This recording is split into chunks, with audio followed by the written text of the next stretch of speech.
ಇಂದು ಬಟಾಣಿ ಪಲ್ಯ ಹೇಗೆ ಮಾಡೋದು ಎಂದು ತೋರಿಸ್ತಾ ಇದ್ದೀನಿ. ಬಟಾಣಿ ಪಲ್ಯ ಮಾಡಕ್ಕೆ ಬಟಾಣಿ, ಶುಂಠಿ ಬೆಳ್ಳುಳ್ಳಿ, ಒಂದು ಈರುಳ್ಳಿ, ಒಂದು ಟೊಮೆಟೊ, ಸ್ವಲ್ಪ ಗೋಡಂಬಿ, ಸಾಸಿವೆ, ಜೀರಿಗೆ, ಸ್ವಲ್ಪ ಅರಿಶಿಣದ ಪುಡಿ ಮತ್ತು ಸ್ವಲ್ಪ ಖಾರದ ಪುಡಿ, ಗರಂ ಮಸಾಲ ಇಟ್ಕೊಂಡಿದ್ದೀನಿ. ಈಗ ಬಟಾಣಿನ ನೀರಲ್ಲಿ ಬೇಯಿಸಕ್ ಇಡ್ತಾ ಇದ್ದೀನಿ. ಬಟಾಣಿ ಬೇಯೋ ತನಕ ಗ್ರೇವಿನ ರೆಡಿ ಮಾಡ್ಕೊಳ್ಳೋಣ. ಈಗ ಒಂದು ಕಡೆಗೆ ಸ್ವಲ್ಪ ಎಣ್ಣೆ ಹಾಕ್ತಾ ಇದ್ದೀನಿ. ಇದರಲ್ಲಿ ಶುಂಠಿ, ಬೆಳ್ಳುಳ್ಳಿ, ಈರುಳ್ಳಿ ಮತ್ತು ಟೊಮೆಟೊ, ಗೋಡಂಬಿನ ಸೇರಿಸ್ತಾ ಇದ್ದೀನಿ. ಇದನ್ನ ಚೆನ್ನಾಗಿ ಬೇಯಿಸ್ಕೊಳ್ಳೋಣ.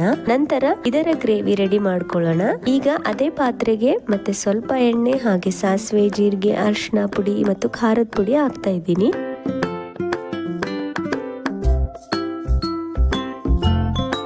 ಖಾರದ ಪುಡಿ ಎಣ್ಣೆಲೆ ಹಾಕೋದ್ರಿಂದ ಕಲರ್ ತುಂಬಾನೇ ಚೆನ್ನಾಗಿ ಬರುತ್ತೆ.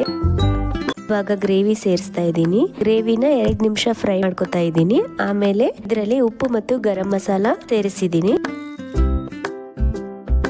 ಬೇಯಿಸಿರುವಂತ ಬಟಾಣಿ ಕೂಡ ಸೇರಿಸ್ತಾ ಇದ್ದೀನಿ. ನಾನು ಸ್ವಲ್ಪ ಕೆನೆನ ಹಾಕಿದ್ದೀನಿ. ನೀವು ಫ್ರೆಶ್ ಕ್ರೀಮ್ ಕೂಡ ಹಾಕೋಬಹುದು, ತುಂಬಾನೇ ಟೇಸ್ಟಿ ಆಗಿ ಬರುತ್ತೆ. ನೋಡಿ, ಬಟಾಣಿ ಪಲ್ಯ ರೆಡಿ ಆಗಿದೆ. ಇದೇ ರೀತಿ ಆಲೂ ಬಟಾಣಿ ಕೂಡ ಮಾಡ್ಕೋಬಹುದು. ಪನ್ನೀರ್ ಇದ್ರೆ ಪನ್ನೀರ್ ಬಟಾಣಿ ಹಾಕೋಬಹುದು, ತುಂಬಾನೇ ರುಚಿಯಾಗಿ ಆಗುತ್ತೆ. ಇದನ್ನ ಚಪಾತಿ ಮತ್ತು ಪೂರಿ ಜೊತೆಗೆ ಸರ್ವ್ ಮಾಡಿ, ತುಂಬಾ ಟೇಸ್ಟಿ ಆಗಿರುತ್ತೆ. ಒಂದ್ಸಲ ಟ್ರೈ ಮಾಡಿ ನೋಡಿ. ಮತ್ತೆ ಮುಂದಿನ ವಿಡಿಯೋದಲ್ಲಿ ಸಿಗ್ತೀನಿ. ಧನ್ಯವಾದಗಳು.